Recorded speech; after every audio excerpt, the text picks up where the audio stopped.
Nysa here again. Today we'll be discussing 6 most important question words in German. So let's get started.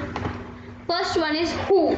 So who is said as wir in German. For example, wer bist du? Who are you? Or wer bist ich? Who am I? The second one is when. So when is said as wann in German. When kommst du nach Haus? When are you coming back home?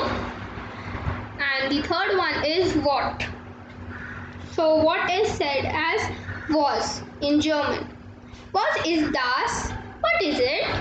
Was machst du? What are you doing? Or was willst du? What do you want? And the fourth one is why. So in German we say warum. Warum is the banana curved? Why is the banana curved?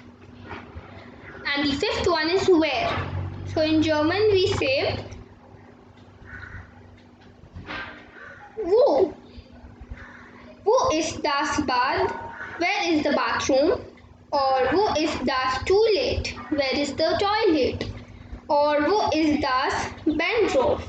Where is the train station? And so on. And the last one is how. So in German we say wir.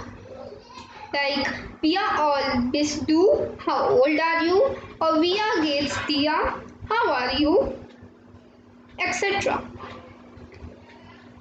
Thank you for watching this video. If you like my videos, please subscribe to my channel for more updates and don't forget to ring the bell icon. Thank you.